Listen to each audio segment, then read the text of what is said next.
Favor say aye. Aye. Is Jill voting? Yes, I'm sorry. I was on mute. I didn't know it. Aye. Thank you. Good to hear from you. Yes, thank you.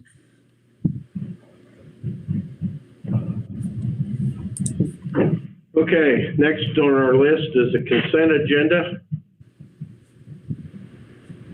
Does anybody have any questions with our consent agenda items? No.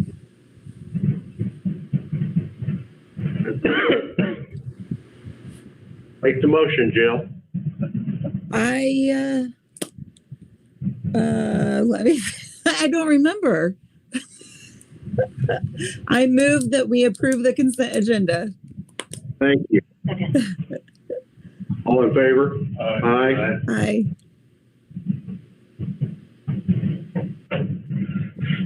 Okay, we have, this is Chris Yancey, would like to talk to the board tonight. Okay, so I'm Mrs. Christie. I teach first grade here. I did second grade 1 year here. I just like to start off that as a teacher, I had an open room. You guys know Mr. Stumpson and Mrs. Gorman has been in.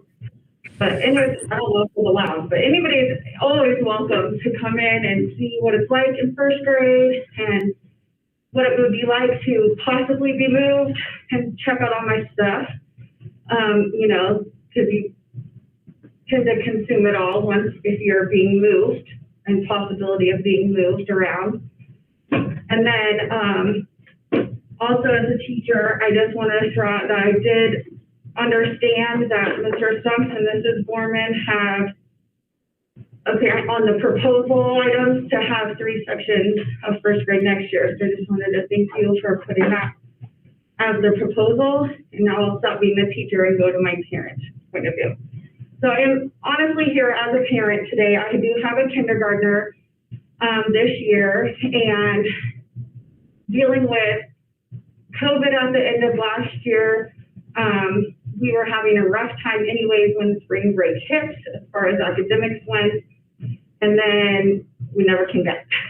So she kind of started off a little low, and then kind of find out we're in a class of 20 kids.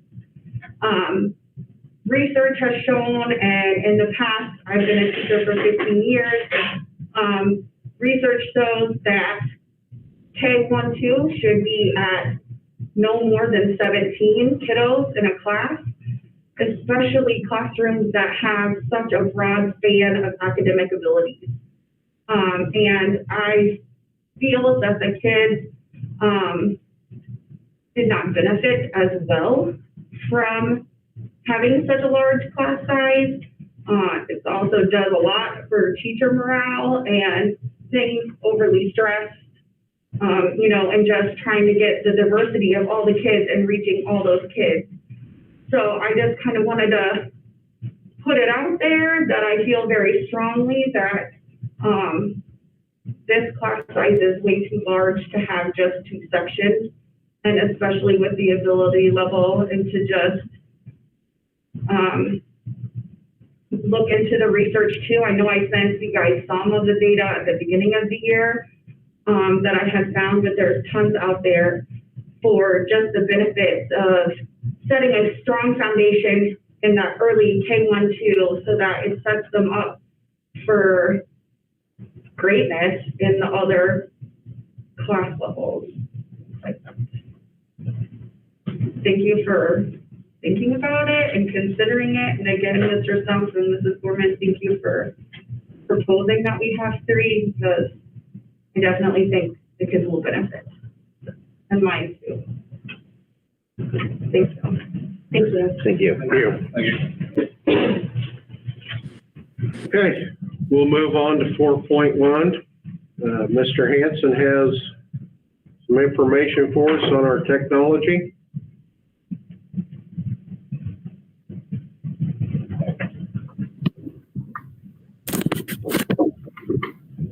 Hello, everybody. I'm going to need to present my screen. I'm going to try that now.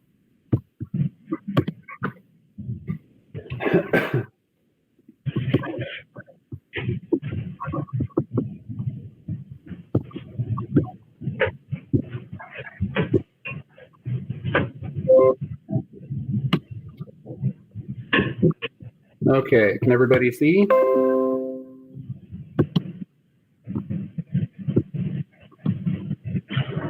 Did everyone see my slides?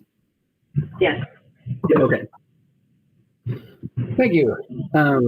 Well, we have a lot to cover tonight, so I'm just going to jump right in, but I want to preface, as always, with jump in anytime with any questions that you might have. So the agenda for tonight, for my presentation, I'm going to give kind of the state of the union for technology for the district. There are lots and lots of updates from the last year, and we're going to update the sustainable one-to-one purchasing plan as well. And then at the end of that, part of that plan is purchasing Chromebooks for next year. We'll go over that as well with those bids. So these are the things I'm going to be trying to cover each in turn. So again, at any point, ask any questions that you might have. Starting off with Destiny. Destiny is our new library software. Everything that I hear about it is pretty positive. It's fully online, has a suitable online catalog. The student IDs that we use for that are now both the library and lunch IDs for both of those programs, and it synchronizes with PowerSchool. Excuse me. eTrition is our lunch program that we also replaced last year. It is now fully online, synchronized with PowerSchool and a online payment site called Easy School Pay, where all fees that we put into PowerSchool can be paid and viewed. Balances are updated there. Families can link their students' accounts together. Those balances show in both the Easy School Pay site as well as the PowerSchool parent portal accurately now. And you can set a threshold for low balance alerts. We just have a lot more capability there than what we used to. So that all seems to be working great now. Excuse me, the intercom system. There are a few final tweaks that we need to make to our schedules, but that is fully installed. And it's a very nice system compared to what we used to have, very feature rich. We are able to do things such as record audio messages and play those back for tornado drills, or any event that we like. We could even have bells that were human voice if we wanted them to be. We can play music files. And one of the nice features about it is it's future ready. It's a hybrid system that allows both the analog system that we had prior, as well as any expansion we do in the future. It can be IP-based speakers. They plug straight in, get power over our Ethernet switches, and integrate right into that system as a new speaker. The Microsoft licensing that we did last year updated all of our licenses for Windows Server, Windows operating system, Windows 10, and we now have the latest Office suite. 365 is coming soon. There was a little bit of a glitch with our domain, and since we're going to be switching from our really long, sort of cumbersome domain, USD 306.k12.ks.us, to just 306.org soon enough, doing those at the same time seemed to be the better way to go about doing that. It's pretty disruptive to switch a domain since everything is tied to it. All of the computers are enrolled in that domain. All of our Chromebooks are enrolled in it and managed by it. All of our communication with email, all tied to that. So switching over to that, when you do it, it's better to do it all at once. So online enrollment, I put that was fun. I'm sure everyone knows that is in jest. It did okay. It did what it needed to do. It was as bumpy as we expected it to be, and so we are making some adjustments, to suit the needs that we have going forward and correct some of the issues that we experienced. There are some added benefits to that, such as being able to update our information throughout the year. Parents can go in through the parent portal and fill out a form to update demographic information, addresses, phone numbers, contacts, things of that nature. And they will update in our system without having to call the office and make those adjustments. So we look forward to that working better for us in the future, but we were able to pull it off just in time, and it suited our needs well enough the first time. But we look forward to that being much smoother in the future. Lots to update on bond purchases, classroom technology. As it turns out, the things that we did happened to be more timely than we thought they might be at the time that we did them. We were very well positioned for remote learning last spring when we had to switch to a fully remote environment, and then it gave us a lot of options to do things this year and provide choices for people first semester. We ordered some document cameras. Those were wildly popular as people were trying to teach kids at home and in the classroom at the same time, showing documents and having people on video. There's a whole lot of stuff going on.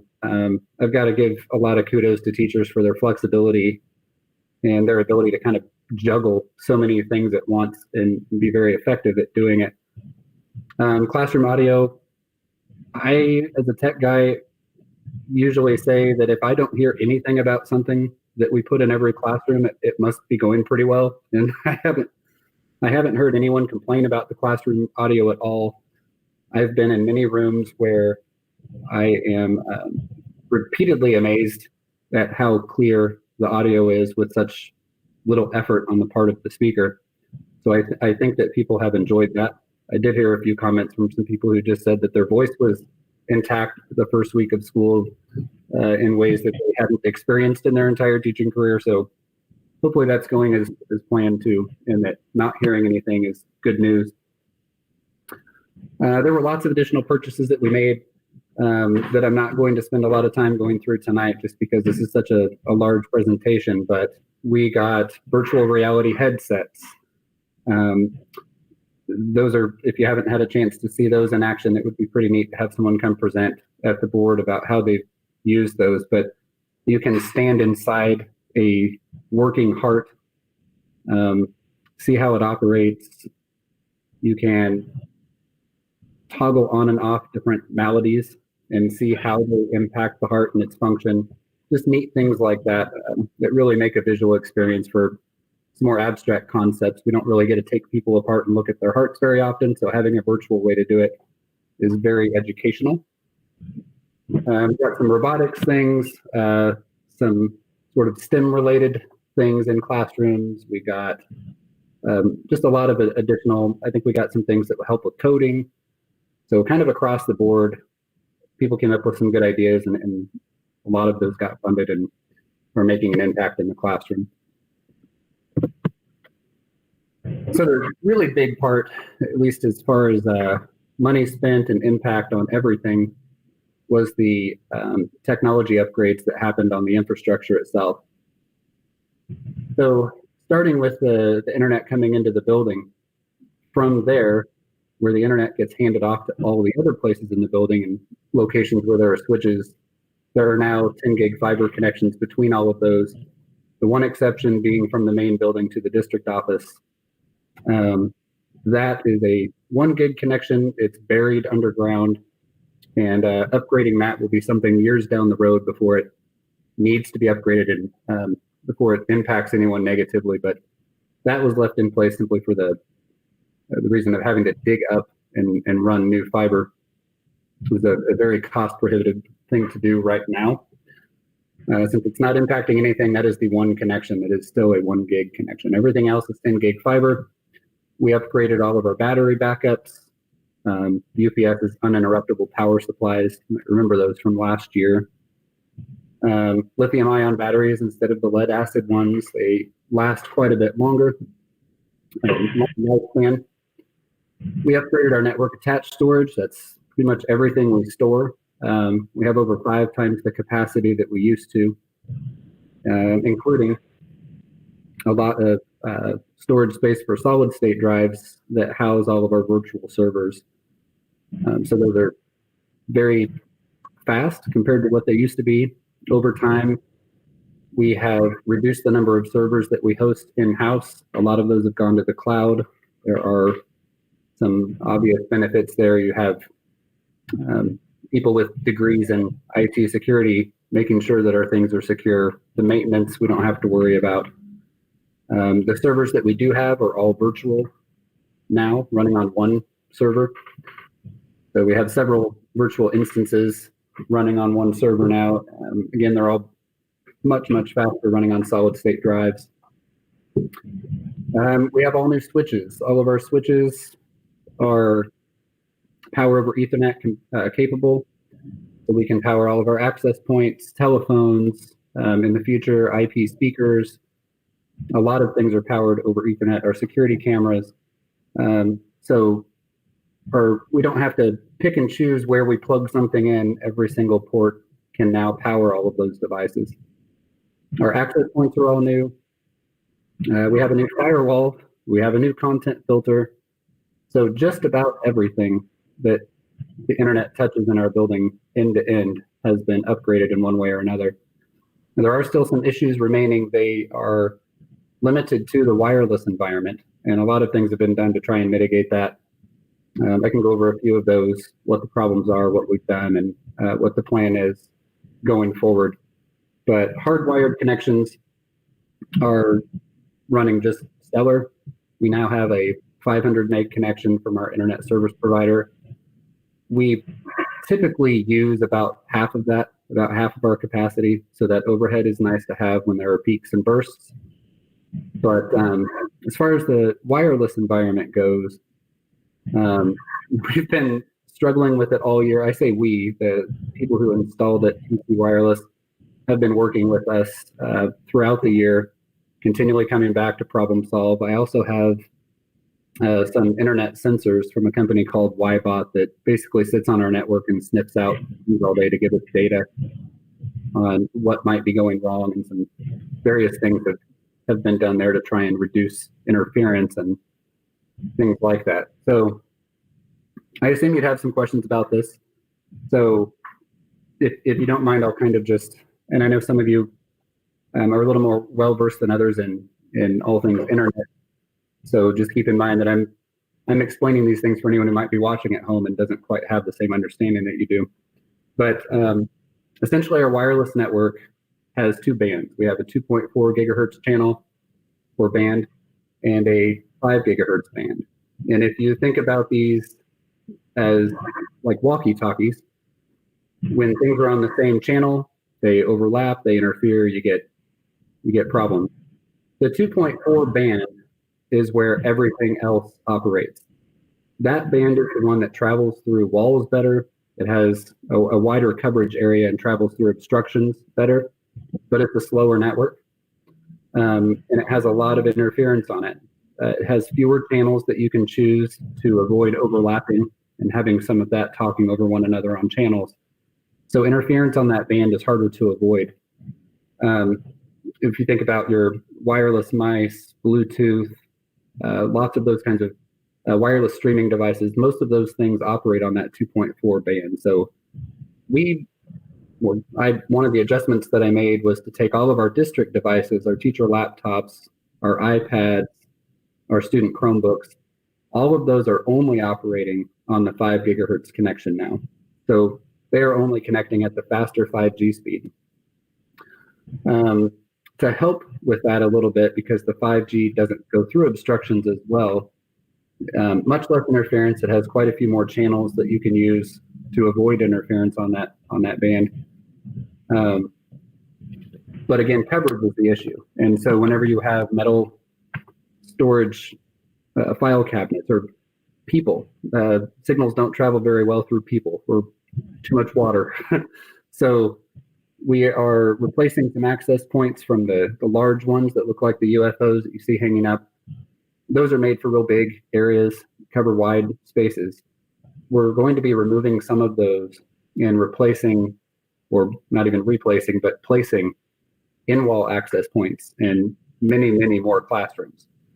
We've already started doing that in some areas. And the idea there is to service just that room with just that access point, so that they have kind of their own interference-free zone to connect at 5 gigahertz without having to rely on an access point that might be kind of far away and they don't get as strong of a signal. So that work is ongoing. Right now, the coverage seems to be okay. I don't really hear of any dead spots, people not being able to connect because their signal strength is too low. The problem that we continue to seem to be having is that for unknown reasons, there will be a batch of people in one area that get booted off and they have to reconnect. Sometimes the speeds aren't quite what we would like them to be. Frequently, they're probably not what we would like them to be. Comparable to what we had before, I think the speeds are about the same. They should be much, much faster. So that's where I'm disappointed, is I should be getting faster speeds, and instead they're typically about what we would have expected prior. But just booting people off the network and having them reconnect is unacceptable, and it's something that we're continuing to work on. So, just from my perspective, having been a classroom teacher, anything that I'm responsible for, I see my job as making things possible for other people. They shouldn't know that I'm doing anything. And when people are aware that I'm there and doing things, then that's a bad sign. It all should just work and be seamless. And so I take it pretty personally when there's anything that impacts the teaching and learning in the classroom. So that's an ongoing thing. It is something that is being addressed from multiple different angles, and there's a lot of eyes on it. So when that gets cracked, I think we're going to see much improved performance on our wireless network. And I thought I'd just share a couple of pictures of that project from before and after. Here you see a before and after picture of the office outside of the closet outside the central office. We had a lot of equipment that we no longer needed. This mess of stuff on the left over here was our old switch rack. And the nice, neat thing that you see on the right is the new switch rack. Much, much better. And then all of those things that are in that left picture on the side of the switches, that's old telecom equipment, all kinds of things that had been replaced and we just didn't need in that room anymore. So it all got taken out. As part of construction, there was a skylight put in that room. We also put some LED lighting in that room, so the lighting is much, much better. That helps. These switches also have touch screens on them and an app that you can use to change ports and what VLAN a port is on, and look things up by MAC address and see where it's connected. They're very nice. So it's been a big improvement.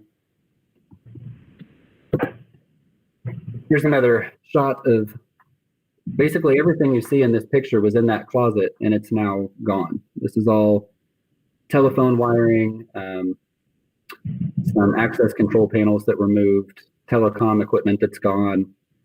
That little table there actually had a seismograph underneath it. That predates me. I'm not sure where that came from, but there was a seismograph and a fish tank. So that room is cleaned out in many, many ways. And one last photo of how much better that looks. And if that is any indication of how much easier it is to manage, the difference in those two pictures is a pretty good indicator of that. It is just as easier to manage as it looks cleaner from before and after. Questions about any of that stuff before I move on to the one-to-one purchasing plan and update? Doesn't look like it. Okay. 1 second. Okay. So I know you've addressed the wireless and that you're on top of it, but that will have, because we've had the complaints from other schools about being able to stream in the gymnasium. So that's part of that issue. Is that correct, Andy? That could be a number of things. I have not heard complaints from other schools about being able to stream. It could be because they can't join our guest network. It could be because we're using an FHS. I have not heard any of those, so I can't really tell you what the problems are. Okay. So we just need to find out what they're using and things like that as to why they wouldn't be able to stream in the gym. So I just need to know about problems if I'm going to help solve them is all I'm saying. I don't know what the issues are if I'm not made aware of them. Okay. All right. Thank you. I would say though, just guessing, if they're using our guest network to stream, part of what I was talking about earlier where I segmented all of our district devices to the 5G band, the guest network is not. It is on the slower and more highly interfered network. Okay. So if they're using the guest network for streaming, then that might be part of the problem. But again, I just need to know when it's happening and what they're trying to do and what they're using. Yeah.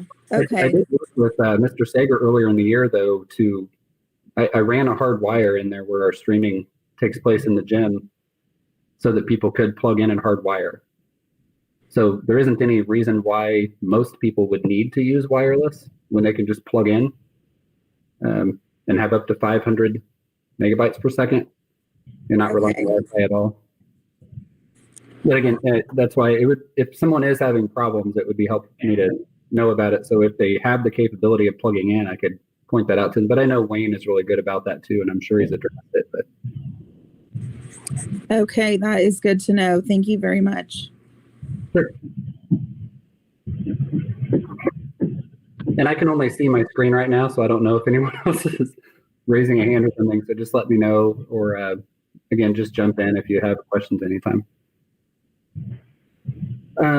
You'll remember a few years ago, we started this sustainable purchasing plan with the idea being that we didn't want to replace everything all at once. It's too big of a budget item, a big bubble that moves through in the year that everything would need replaced. So we were trying to spread those purchases out quite a bit. And I think we've almost gotten there.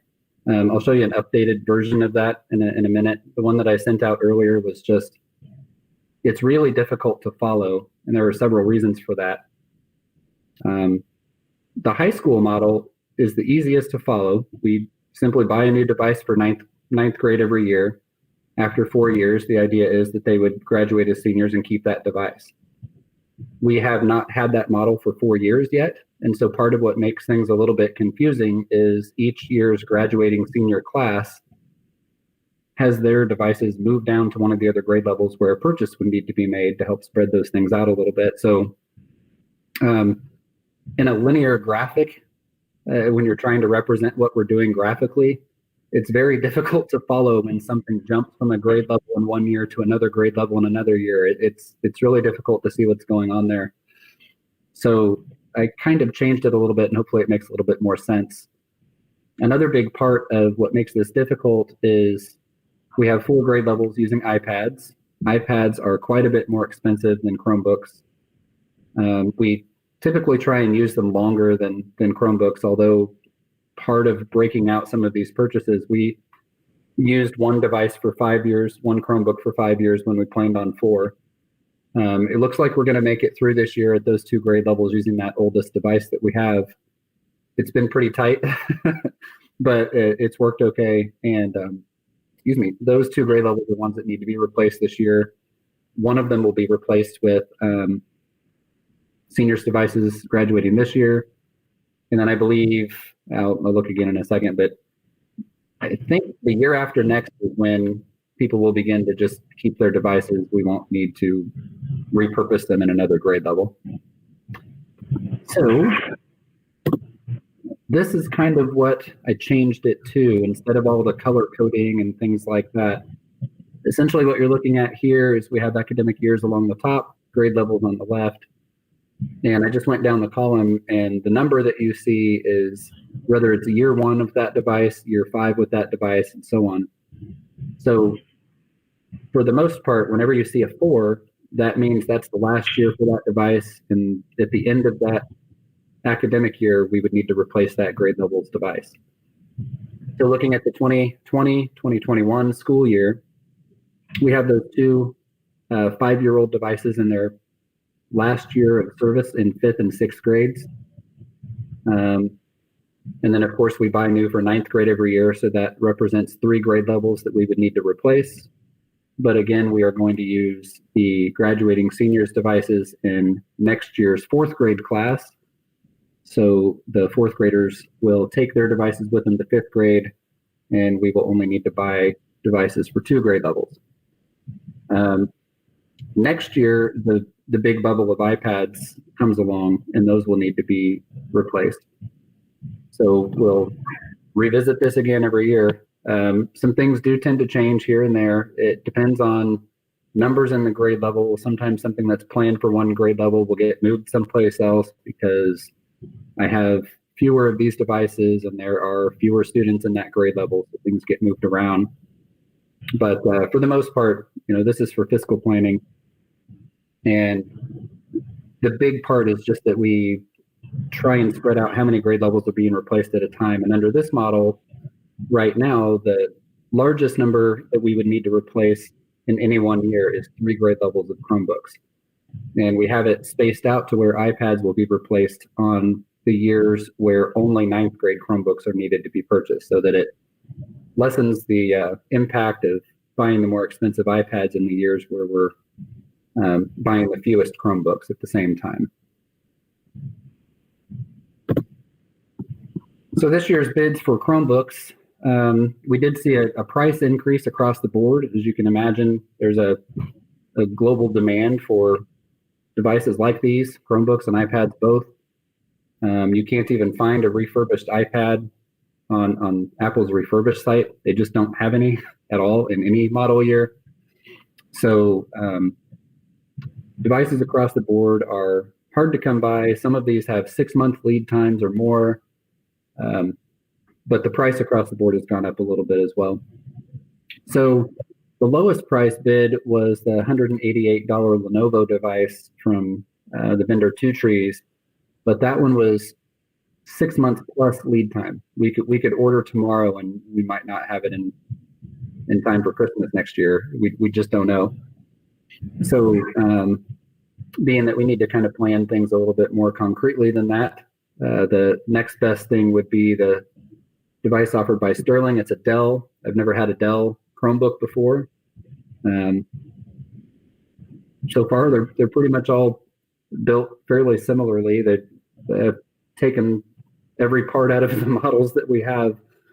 With that one model that's kind of old, we sort of Frankenstein those together sometimes when it needs a part or two from 3 other ones that aren't working. I'll harvest parts and fix them with them. They're pretty easy to work on.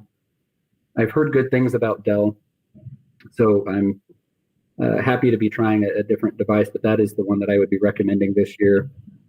The Dell Chromebook 11, it's called, but they also call it a Chromebook 3100. They're a little weird with their model names, but it is a 16 gigabyte device, 4 gig of RAM. It has an Intel chip. The reviews that I've read about it are good. I think that we'd be making a good choice with that one. But the prices for that, when you do the estimations for the number that we need, staff also needs, staff who use Chromebooks, paras, aides, people who work with students directly with Chromebooks also need theirs replaced. They're using that oldest model also. So factoring in all of those, this is what the total will be. So this is the action item that I have for you tonight, is to approve this bid so we can get those ordered in time. I think that is, yes, the end of my presentation. So I'm going to switch off of my screen. I had one little question, Andy. What does SSD mean? What is what? SSD. Oh, SSD, solid state drive.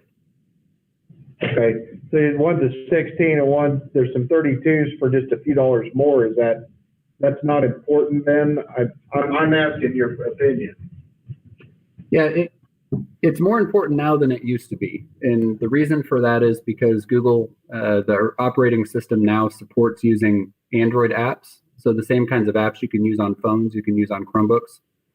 We haven't taken advantage of that a lot. I don't have a lot of requests for Android apps on our Chromebooks, but over time, as we use more of those, storage space will become more of an issue. Most of these have expandable storage as well, though. So it's not something that we're terribly concerned about. Just about everything else that we store besides the apps themselves is stored in the cloud as Google devices. They use the G Suite for education tools, so Google Drive and those kinds of things. Most things are stored there. The apps themselves are what take up the space. Well, I was just asking if you thought we needed the 32 gig SSD.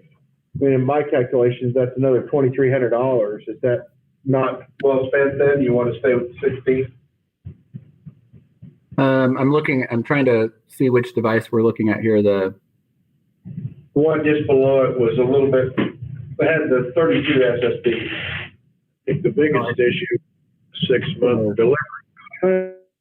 Yeah, That was the first one at 180 US 8, Steve. The first one in the yellow is the same, 6 months. No, I was looking at one below the one he picked, which would be 6 months. That's also a 6-month lead time. I can share my screen again. Sorry. So I did not see that on the sheet. I was just looking more at should we have the 32 versus the 16? Because I'm a big fan of Dell. That's all we use at Great Plains. So I do like Dell, but. Yeah, I like them too. And, we've used Lenovo before. That's the device right below that. I went ahead and shared my screen again so that I can look at this chart that you were looking at. But the Lenovo device right below it with the 32 gigabyte solid state drive, that one has the 6-month lead time also. And the Lenovos that we used before, pretty much with any of these devices, they're built to be inexpensive, and you get what you pay for, and they all have problems no matter who I talk to. However, we've kind of gotten unlucky in some of our purchases where we had bad motherboards. The most expensive part to replace, or you can't really fix them, you just have to replace them, and it's the most expensive part. That went wrong on one of our Lenovo models. The HP models we have, I would say, have 3 chronic issues between keyboards that we had all replaced under warranty the first year, and then a couple of cables that run through the main chassis up through the top of the lid are camera cables. So they're all going to be a little bit goofy, but I'm still okay with Lenovo because I'll tell you that one model of Lenovo we had, that's the one that fell off of a student's car on K4 and got ran over and still worked. So it's a faulty part. It was very well built. I apologize for that, Steve. I just didn't see that. No, that's all right. Yeah, I just wanted to make sure that it for sure didn't need the extra SSD. That's all. And that's a good question. Yeah, that's what I was wondering too. And we're doing 170, right? Is that what the sheet said? Sorry, I missed it. Yeah, you're right.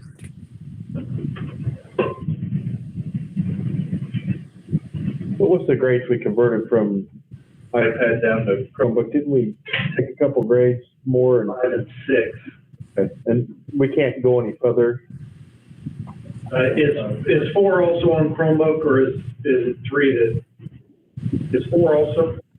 Yeah, 4th grade on up is Chromebook. That was a teacher decision. When we originally went 1-to-1, I put that decision to the teacher what device they thought was most appropriate for students. Okay, so fair enough. And how much is it to add storage? Like, say, I know prices change yearly, but if you were to do it after next year at today's price, if you needed to add storage to all of those, how much is that? Do you know?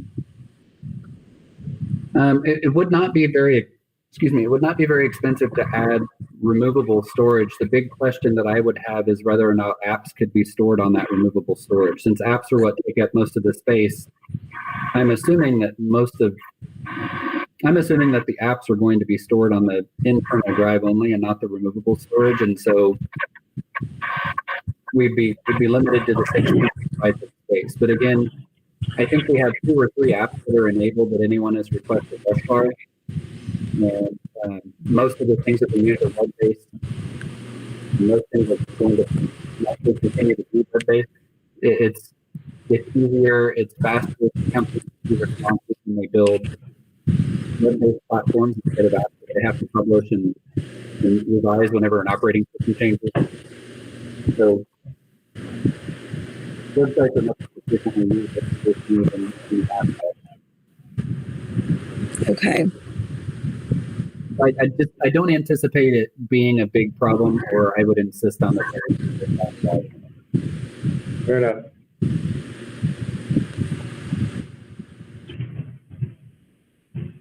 Anybody else have a question? Do we need to move on this, Steve? Do we need to prove anything? Yeah. If you're okay with it, we would like to be able to put an order in, make sure that we don't get called for delay.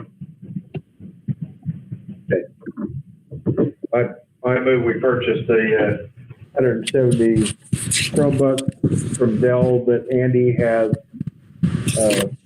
put out. A second. And the dollar for that was 34,807 and what? How many cents? 50. Yeah. Yeah.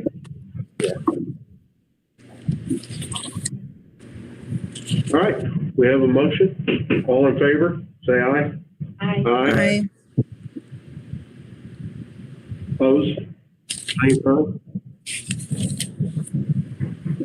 All right. Thank you, Andy.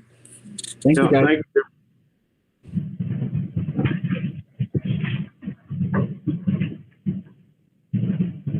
All right. Now the money-making part of the meeting, our future business leaders. Woo. Hello, I'm Mary Wise, and I am the business and computer teacher here at Southeast Saline, and I'm here tonight to propose a new organization called FBLA, which stands for Future Business Leaders of America. FBLA provides students for careers in business while also providing them with leadership skills and getting involved in their local community.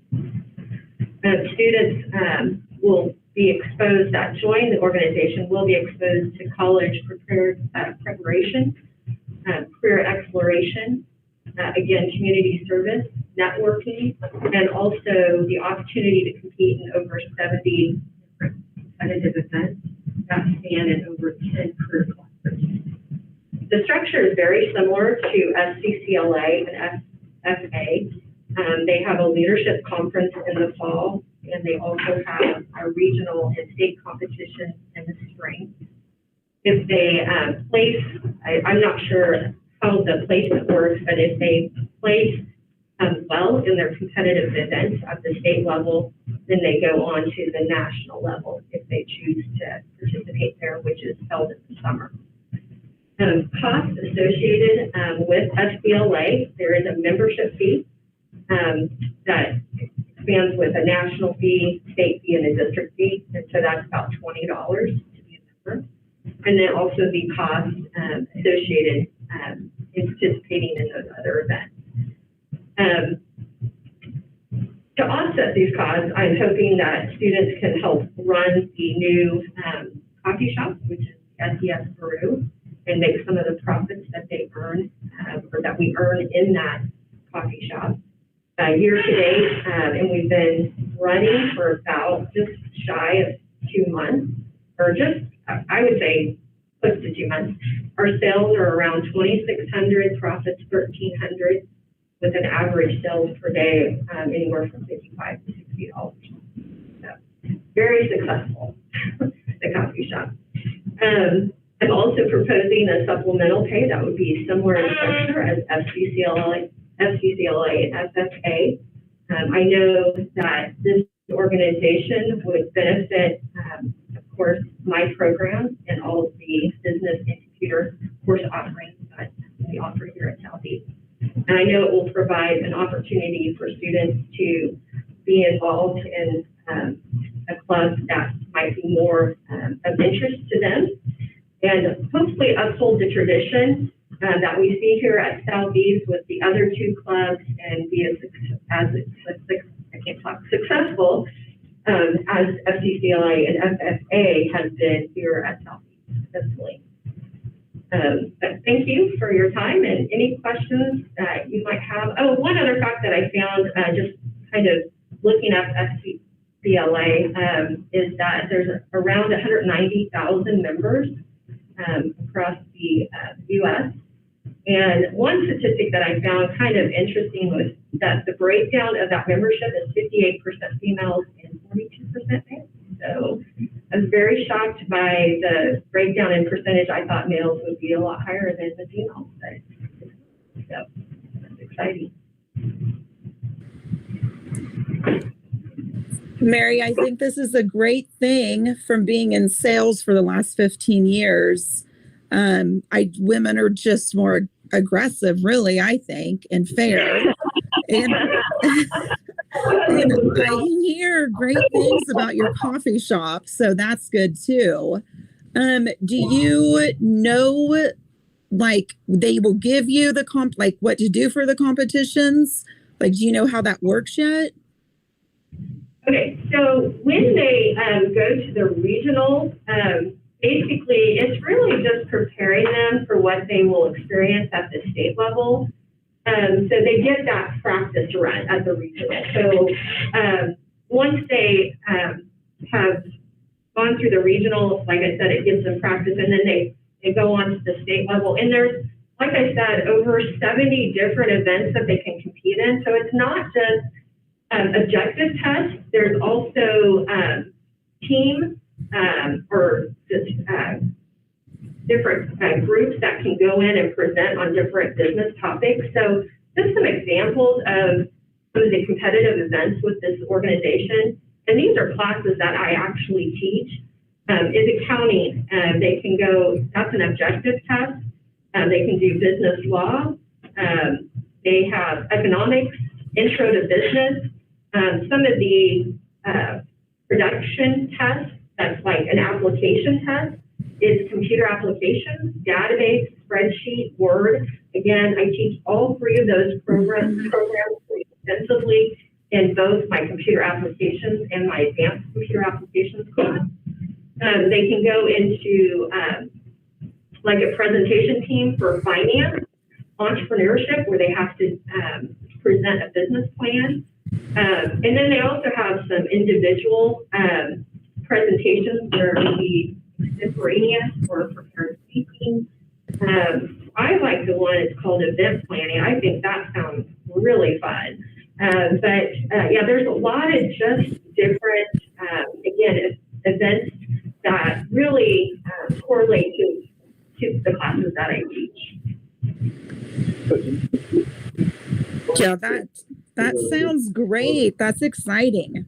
I'm glad that you're doing this, because I think people who go into certain professions, you start out working for someone, but these tools will help them be their own business owner.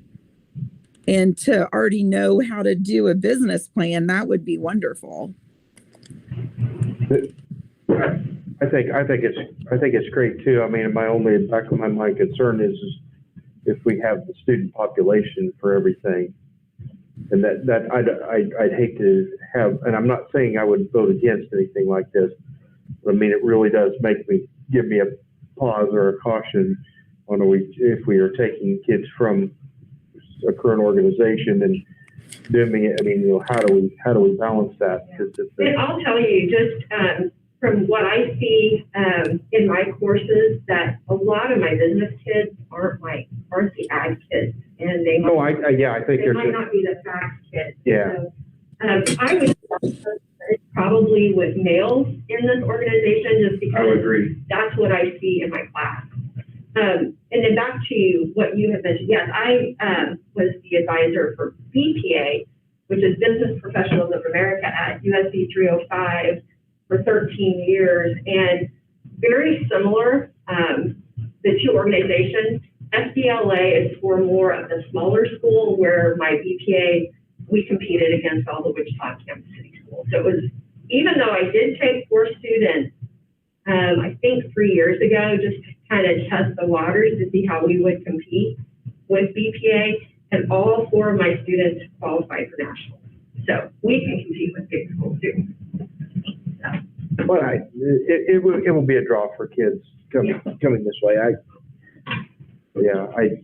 Just the back of my mind. Yeah, I know what you're saying. Yeah, and I would tell you that the biggest reason I dragged my feet on proposing a business hub. Well, when I first came, they didn't want one here. But Roger has mentioned a couple of times to me, like he would like to see something like this happen for my program. And I'll tell you, I dragged my feet because I didn't know where I was going to get the funds. Well, now I have a place where kids can work and hopefully earn some of the profits.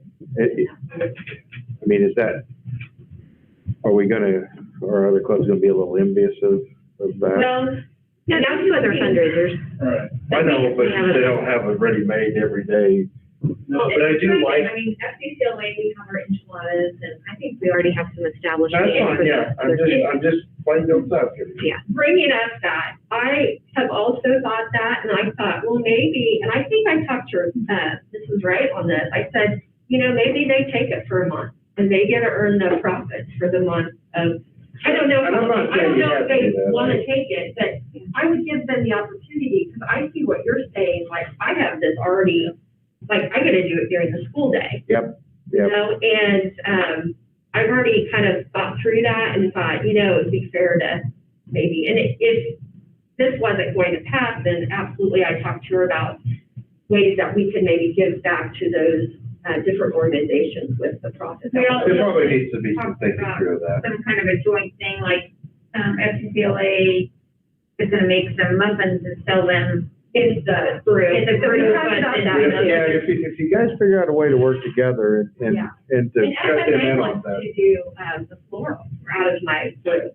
So they want to do, because we don't have a way for, like, if it was your husband's or wife's anniversary out here, usually no one will deliver out here, and we would start advertising that in our newsletter, and even do like candy bouquets for kids' birthdays. I mean, there's a lot of different things that we could run out of that room besides coffee.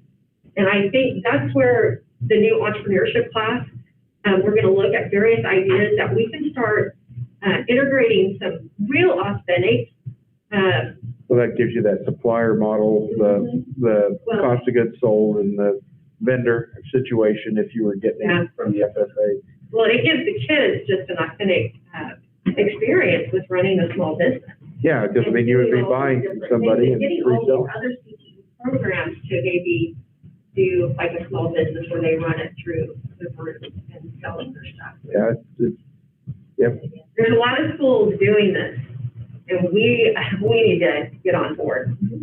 Yeah, I could see a real whole little community type thing where, like you said, if you bring them into the situation and make them a vendor to do this and that, I think it will really pay you dividends.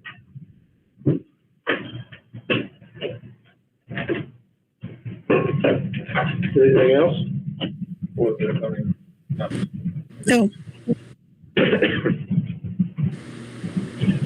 Well, we need a motion for this, and I move to approve adding the teacher club with my wife as sponsor. okay. All in favor? Say aye. Aye. Opposed? Good luck. Congratulations. Thank you, Mary. The stipend. You didn't add that in. Yeah, it wasn't part of this, so I didn't. Well, they were talking about it. You know. I just read the motion that was on the, Gotcha. in the content here. Gotcha. Moving on, we have requests from both Assyria and Gypsum this year for their summer youth programs.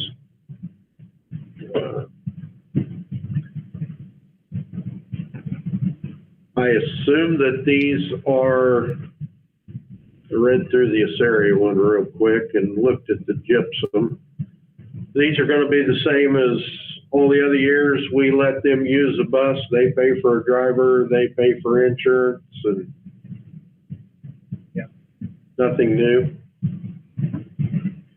No, we've done it for years, and it's worked out fine. It's a good way of integrating with the community. And now that Gypsum is starting the program as well, we'll have better coverage of the district. I think this will be a good thing.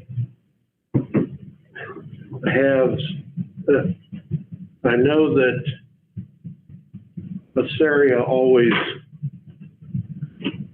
I won't say contracted, gotten Larry Spellman to be their driver. Does Gypsum do we have somebody for gypsum or? I have not heard who they are looking to hire for that position. We would require that they be certified and approved by James before we would release that. So, and that's one of the basic criteria we've had with this area. We would be consistent on that. And there are several options on our staff, or there may be somebody who might be on our sub list or something, but Okay. somebody that we would know of. But that's And their, anyway, Steve, yeah. with what we're up against until we know about our next grant, if we get it, is if we only go a couple days a week, we don't know if we'll take but 1 or 2 trips a month, Yeah. So we're just still waiting to see where the money's going to be at, because if we don't get as much money, we might not be able to afford a driver 3 to 4 days a week. I get So that. once we get the money set up, and we're going to work on our scheduling both ways on Thursday, but once we figure out the money part, then we'll know. But we have talked to 2 of our bus drivers. One of them usually has a summer job, but if we only need him 1 day a week, he could probably still do it. So Okay. we'll get that figured out as soon as we know where our money's at. Unless you want to donate another $5,000. I mean, that's up to you. I don't have my checkbook with me. Okay. Oh, we take classes. That's all fine. I think that's kind of been the only thing we've ever had before, was that we had to employ the driver, and I'm sure you'll get somebody to do it. I hope. I'm glad to see Gypsum doing it. Yes. Yep. We're excited.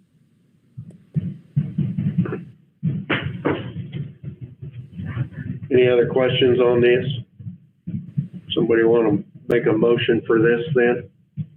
I move that we approve the request from the Asteria and Gypsum Summer Youth Programs for the use of a bus, providing that they pay the cost of the fuel, wages of the driver, and reimburse the district for the cost of the insurance coverage during the time it is used. All in favor, say aye. Aye. Aye. Aye. Opposed? All right.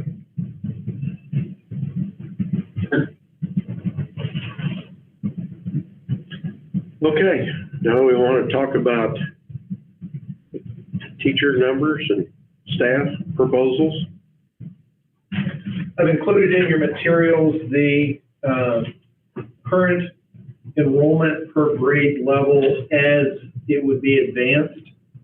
So this would be next year's grade levels. Of course, there's going to be transition, fluctuation as people move in, move out, but this is moving up consistent with current enrollment.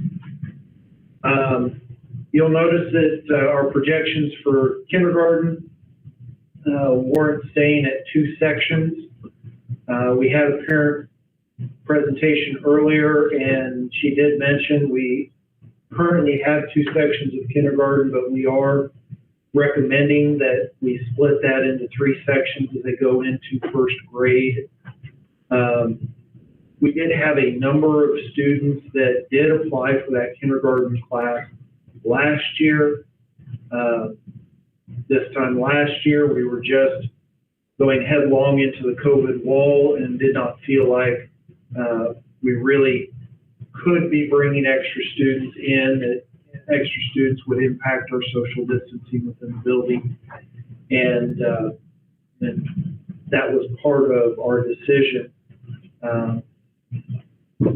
Then going down, you can see current 3rd grade class is 2 sections. That's been promoted up to 4th grade with 2 sections as well.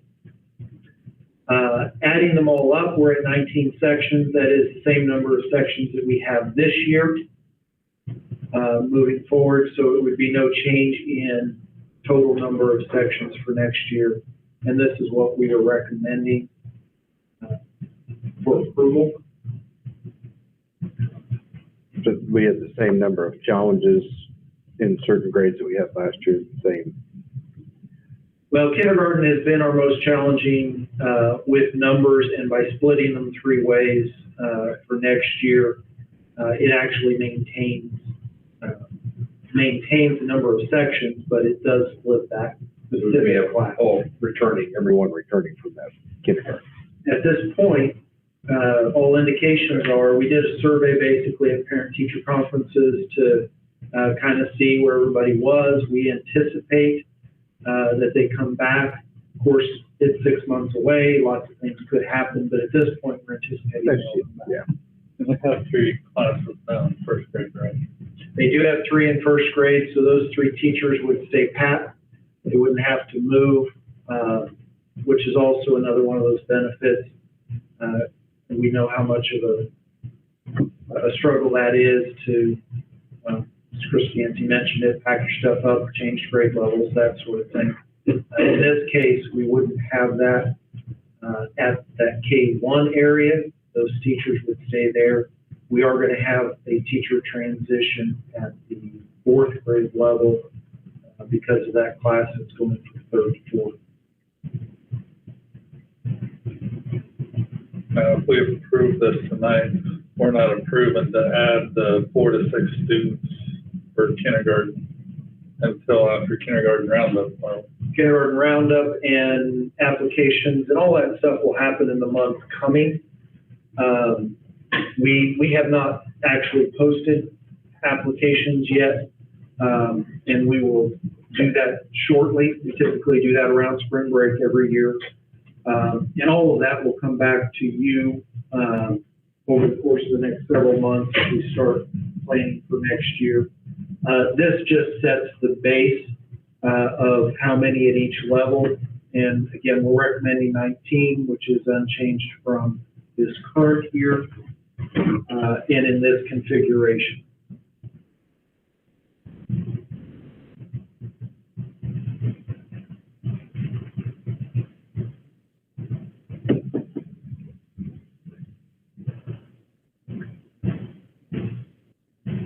Sure.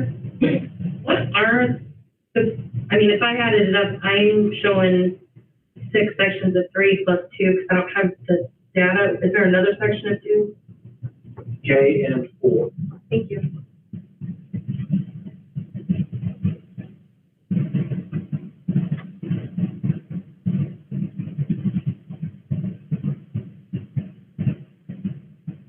There's not really much to discuss. What we need to do right now. I move we offer 19 sections for the next school year in grades K through 6.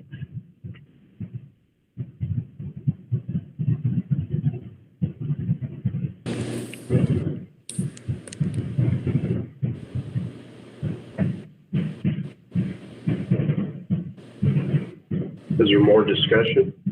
Nobody wants to second, or? Oh, I'll second. I'm sorry. I did not hear that she moved. You're fine. Okay. I'll second.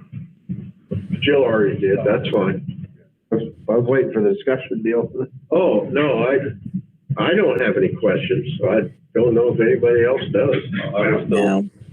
It's so early in the game now. Yeah. I almost say it's kind of moved, but.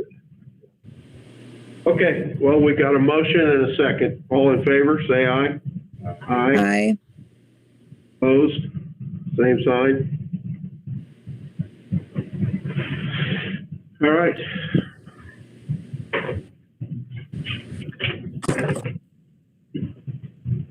Summer driver's ed. Is it that time already? It is. We will start having organizational meetings shortly after spring break to get kids signed up.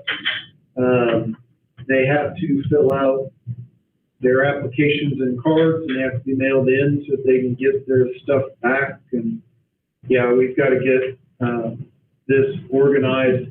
And honestly, we're not looking to change much of anything. Mr. Katzman has done a nice job with it, and I am recommending that we retain him as a driver's ed instructor. The cost that we have set has been $150 per student. That has been sufficient.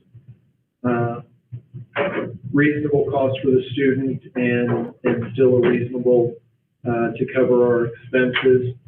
There is, over the years, been some discussion as to whether or not, one, we take out of district students, yes or no, and two, if we allow them to take it to the same cost. We honestly have had very few over the 6 years that I've been here. We've had a handful at the most combined total. It's fairly rare that we would get somebody. I've recommended that we charge out of district 200 versus the 150 for in district. Honestly, I'm not sure if that's ever passed. I think it's been 150 for everybody, with the caveat that we only take those out of district students if there's room. Right. And there's only so many hours in the day that Mr. Castleman can sit behind the wheel and drive with these students. So it's really just a as room permits type of thing.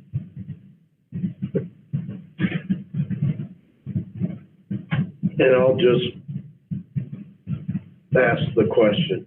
I don't think it's an issue, but with COVID, I assume that they'll have to continue wearing masks, and is that going to be any kind of an issue for driver's ed? Mr. Castleman actually ran a driver's ed program last summer, and last summer, how to say this, last summer the cases weren't necessarily as high, but the anxiety was probably higher. Probably. At this point, the cases are on a downhill slope. There's the vaccine out. I can't tell you whether or not Mr. Castleman has it, but he would have that option, of course. And we feel like we understand it better now. So he's ready to move forward. We ran it all summer last summer and had no cases come out of our program. So we feel pretty good about that. And you're not starting until June 1st, too. I mean, Right. I'm not too concerned about it. I just thought I'd at least ask the question. Yeah, no, I agree. Well, I think we could very well be clear open by then. Yeah, good. I hope so.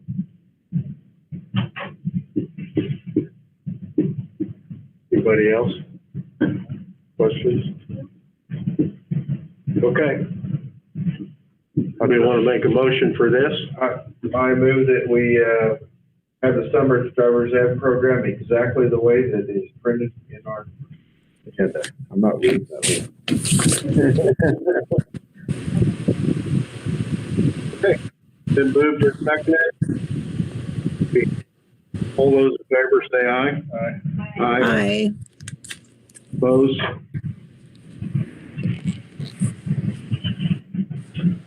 All right.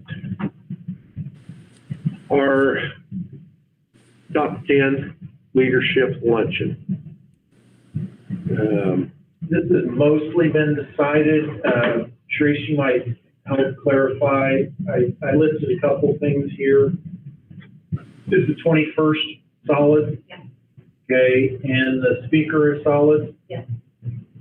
Okay, and then what we were talking about was having a in-person program, but a meal voucher ticket coupon to give to the kids. Okay. Lori just asked me to mention again that her and Keith, as always, will donate pizza, but they understand if we don't want to have a meal, and she's good with the voucher thing, so. And many thanks to her and Keith for providing that. As of right now, Elizabeth isn't slated to be traveling. She does travel to other Pfizer locations about 50% of her work time.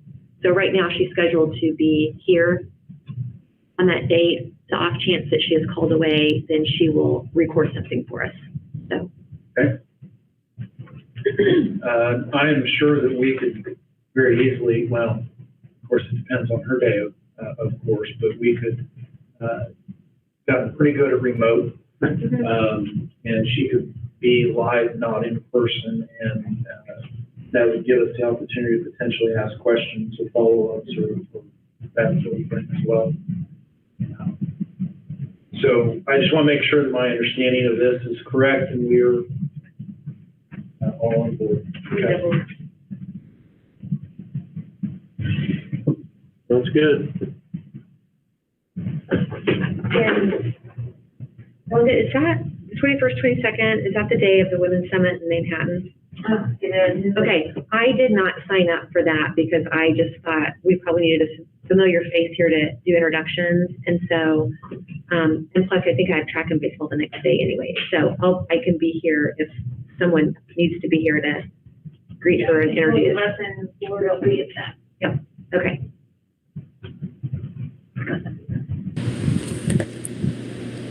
So are we doing in person then?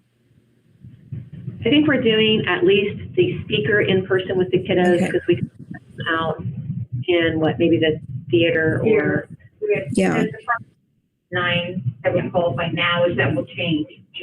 But she hadn't ran it for me back when I asked, and at that point it would have been 99 students, so we can easily spread those out in the theater. That sounds good.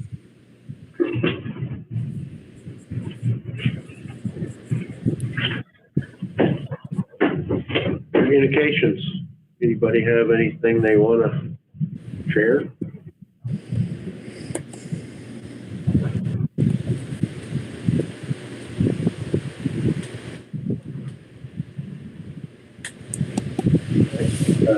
More of a question, I just, for Roger, and I would really like to get a facilities meeting. And we haven't had one forever, and I would like to start having those more frequently throughout the year. That's just the only thing I have.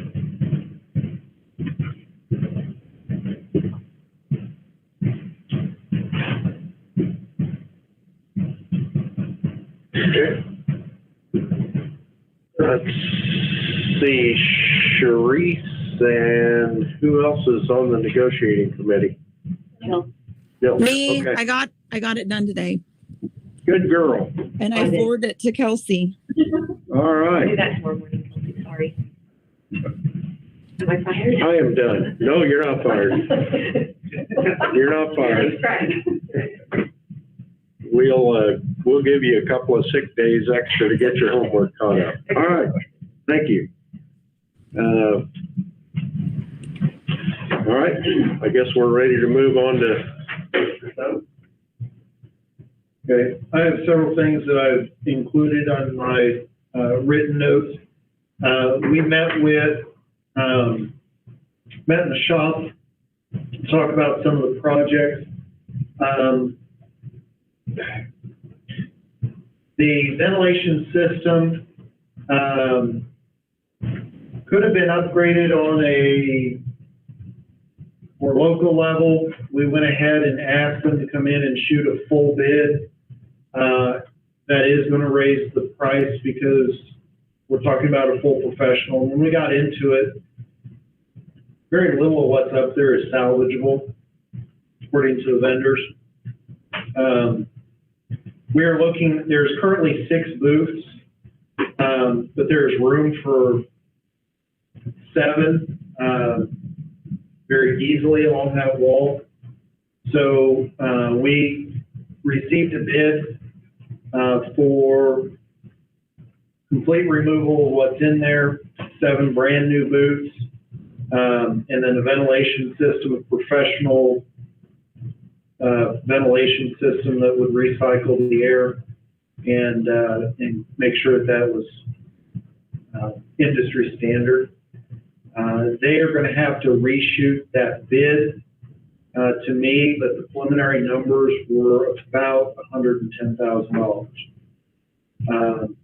maybe a little under that. And some of that will depend on how much of that we might be able to jumpstart in-house with some of that. We're also looking at some other things with teacher to make sure that we're moving in the right direction on that, and those will come out. I met with the architect today, And we will have some more information from him coming shortly. Trying to move ahead with that frontage project. We toured bathrooms. And again, some of that will depend on how much. One of the problems that he mentioned a couple of times, and I've known about, we have talked about, this is not a large project. And therefore, we may have trouble getting people to nibble on it just because it's smallish. And that's going to be one of the things that we're going to have to keep in mind. We're hopeful. We'll see where it takes us. But I think we're making a little bit of progress there. Bleacher project is on the calendar. I attached a couple designs there, and I'm going to ask for feedback on which. There's a couple of them in there that really are sharp. And those, I chose those colors. Gray and purple, I think, go together very well. And so that's the color combination that's on there with an SES into the print. Roger, on the, I guess I mean, I had a brain tumor for a couple of years, so I don't remember this bleacher project. Did I just miss it, or where's this from? Or where's it at, or anything? Can you clue me in? This was something that's been discussed for a couple of years as kind of a mid-level capital outlay priority, and was decided a few months back to go ahead and push forward with that. And the bid was received for last. You may not understand it's elementary. Elementary, yeah. Oh, okay. So we would add the bleachers like permanent in the elementary gym, like. Yes. Okay, that makes sense. Okay, thank you. I think if I remember correctly, that actually was one of the things they took out at the final thing when they built the building, and they brought some old bleachers, those other ones in, I think. Yeah, the original 96 design had bleachers, and then as a cost-cutting measure, they didn't follow through with that. And so it's been 20 years. They didn't have bleachers for a while, if I remember right. And then, of course, just as a reminder, make sure you have it on your calendar that we do have our fifth Monday this month. Yes. And we will have more of a progress update. Roger, if people don't want to bid on the press box bathrooms, is that not something that we can do in-house, or? It is something we could potentially do in-house. I know they're busy. And that all depends on if we do get bids. That's exactly right. At this point, I know the qualified list is getting long enough that I did want to try and bring somebody in to do that. There's only so many hours in the day for staff. That I would think that there'd be some local plumbers like Smith Plumbing and them that would jump at that. We hope so.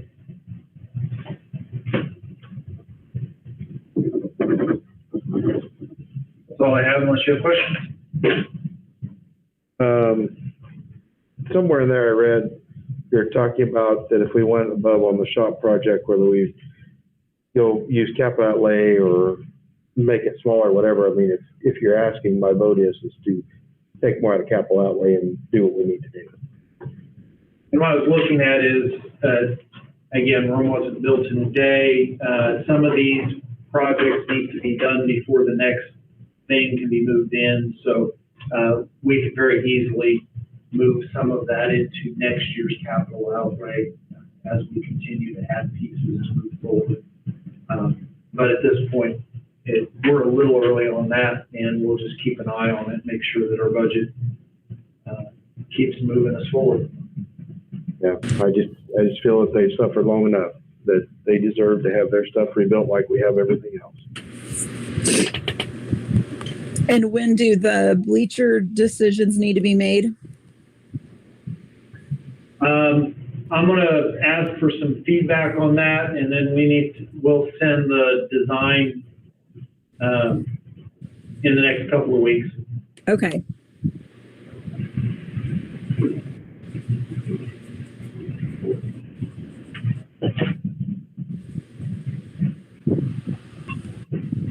On, I guess, one other thing that crossed my mind, like Dwight had mentioned on the in-house stuff for the bathrooms, is that even something where we could hire summer help for that and get it done in a summer?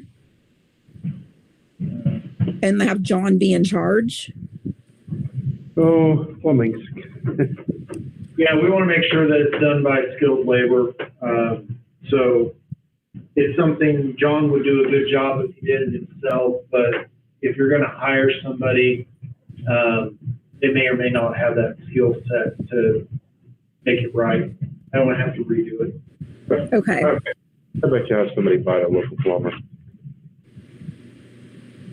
We're not to the point of releasing bids. We probably will be by the next time.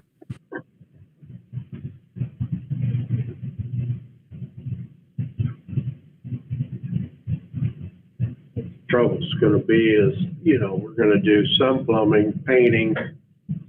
There's gonna be so many different trades in those little rooms that getting someone to take charge of all of it could be an issue, but hopefully not.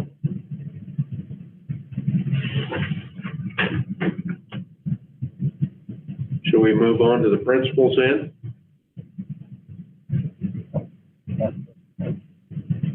Unless we gotta decide which design, Do what? unless we need to decide which design we want on the bleachers before next meeting.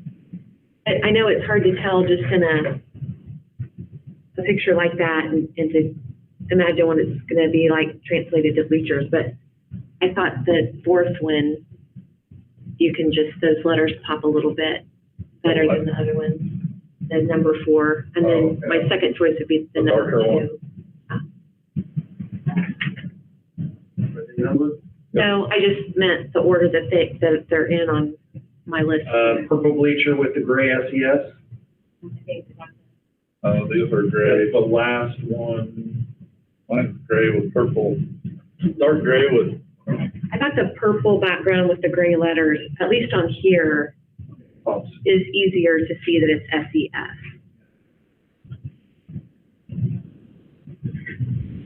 And then the flip design of that same. Right. Is that, so Sharice, you're actually saying the fifth picture, but the first picture is not bleachers, right? So I'm Right. following you. Okay, yeah, I like that one too. Yeah.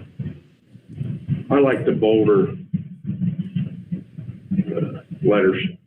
Yeah. gray, purple letters with gray seams. I'm not an interior designer. I'm okay with the gray and purple, whether the background is gray and the letters are purple, doesn't matter to me.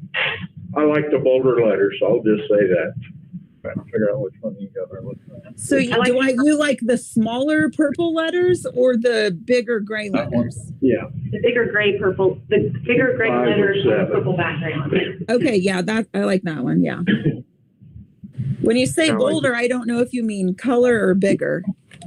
I think what it is they have like 2 seats wide that make the letters and instead of more. Yeah. I actually think Sharice that the purple background with the gray letters is easier to read, but whatever you. Okay. I'll get a little more feedback on that, but, I think either one of those with the, Yeah. right? when they're all compressed, this is what it'll look like. When they're pulled out, it'll stretch, but it'll still be, it'll be visible as long as nobody in it. And hopefully they'll be full again. Okay. Yes. Yeah. He liked the last one. All right, The other one's fine too. I don't care. now we'll move on to principals' reports. Where is the state? Today is the league AD meeting where they're gonna be choosing all league basketball. Okay, all right.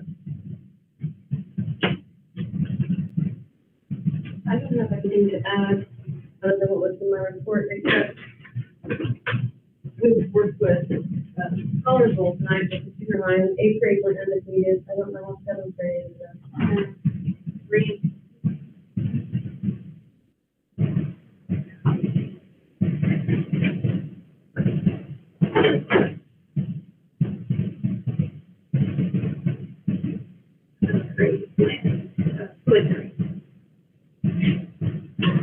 Tomorrow's the last week. I drove across. Thank you. Great, because I defeated Good.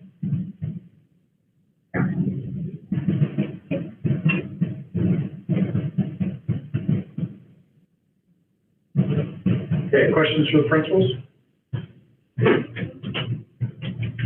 Sorry to see if both of our basketball teams ended their seasons this week, or last week, I guess it was, but Well, they played well. yes.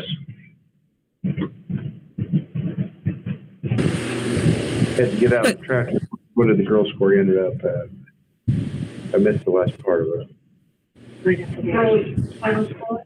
I think they by 10. Is that right? it. Ended up being 10, but he was down by 4 when we started fouling to try to get the ball back. Yeah, And they- that's what that's kind of where I, Almost the exact same position. Yeah, we really were. Fourth quarter, it was within striking distance. In the last 2 or 3 minutes, it jumped up to 10. He kept fouling, trying to get the ball back, and they kept making their free throws. Yeah. in KINA, when the sun goes down up there, I lose it, you know, and it gets it later. Even the FM.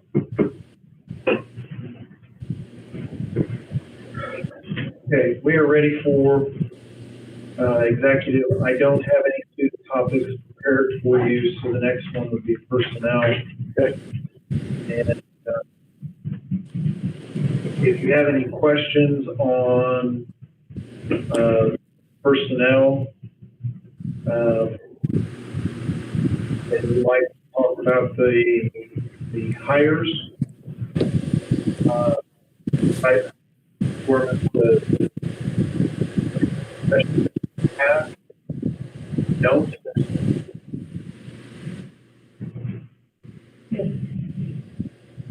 I don't need anything more. Jimmy? Most of them kind of already. Yeah.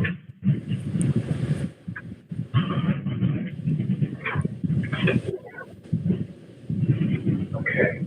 So we can skip that executive session? Are there no questions over the personnel either? No, I think We need one there. We need one there. Okay. So, we want to take a break or you want to go straight into exec?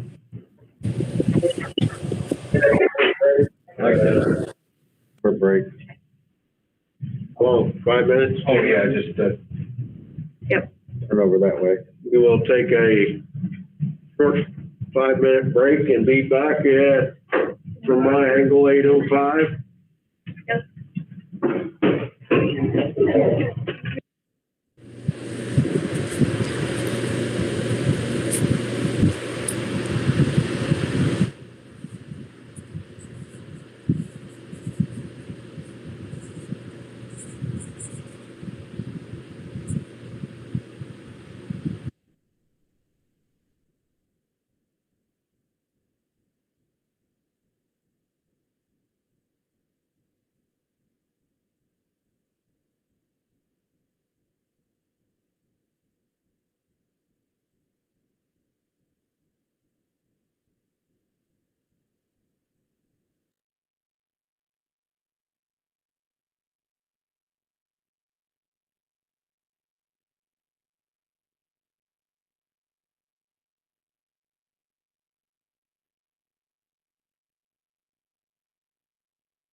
Okay, so if you want to do, let's go, 30 minutes.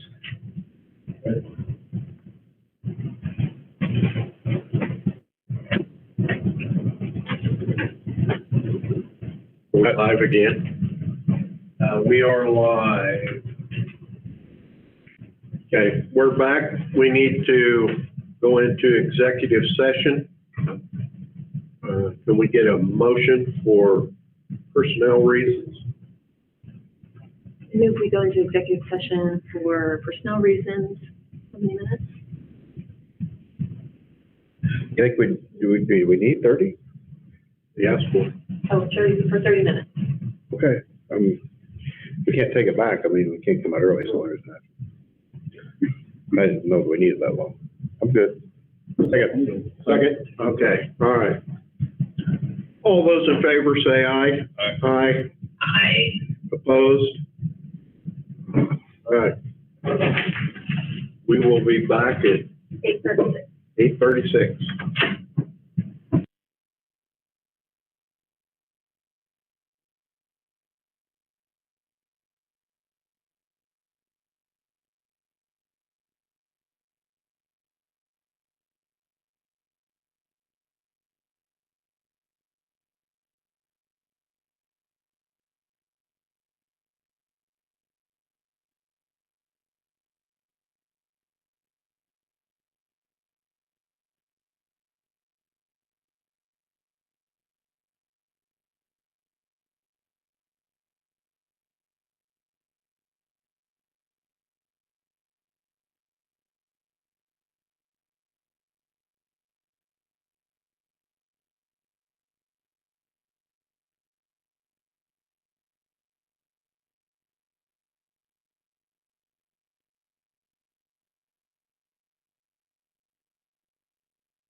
Okay, we are now live back in session.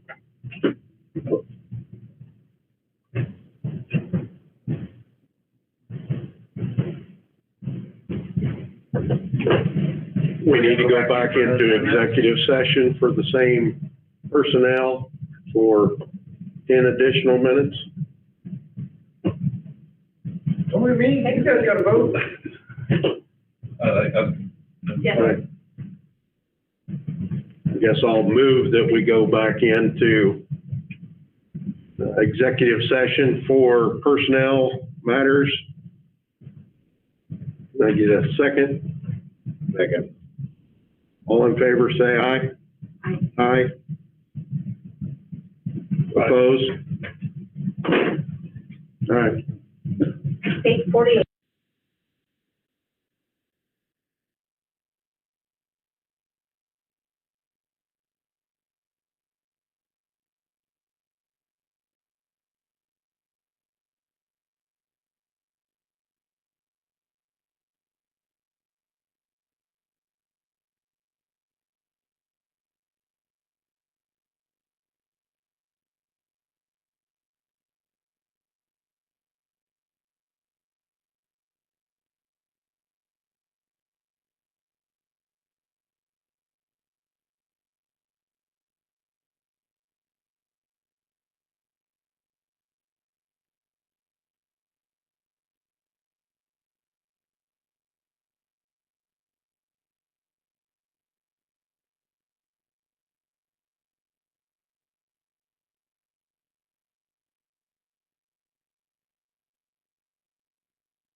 Open session, we are now live.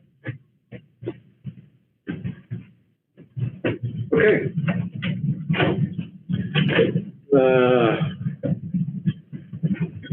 We now need to go into, do we need negotiations? I believe so. Okay. We now need to go into executive session for negotiations. If anybody would like to make that motion? I move that we go into the executive session, the purpose of discussing identifying possible negotiations topics for the next year. It's only been 15 minutes with Mr. Stump. All in favor, say aye. Aye. Opposed? Okay, we'll be back at 9:05.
That was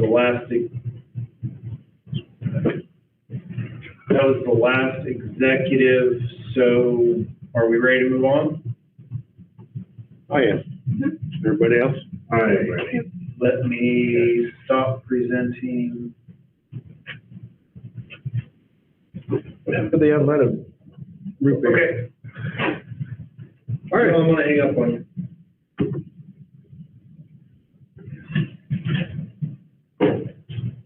We are ready for 7.1. We have some. That just come back on. Jill, Okay. All right. We are ready to make motions and vote on some personnel issues. Do they need to be separate, or do we need to? I think we're gonna approve them, no? there's 5 of them you can do as all 5 is presented, or you can do them one at a time, or however you want. We do the first 4 and then do we go the one to be separate? However you, I think, I don't care. yeah, I don't either. If we, If you do them all at once, you get it over. we're gonna do the same business. Get her, Sharice. I move to approve the hiring of Rachel Taha as elementary music teacher for the next school year. Move to approve the hiring of Mrs. Kerr for the 6th grade teacher position for the next school year. I move to accept the resignation of Ron Redding as custodian. As well as continuing the contract of Mrs. Corman, adding on that 2nd year, which was an oversight last time that we did not do that. And I move to approve the job description for the assistant principal and athletic director position as presented. Second. All in favor, say aye. Aye. Aye. Aye. Opposed? Okay. That works. I move that we adjourn the March meeting, first March meeting of the Southeast Saline School Board District, 306. Yeah. All in favor? Aye. Aye. Thanks, everyone. Thank you, Andy. Gosh. Sure we shouldn't stick around till 10:30?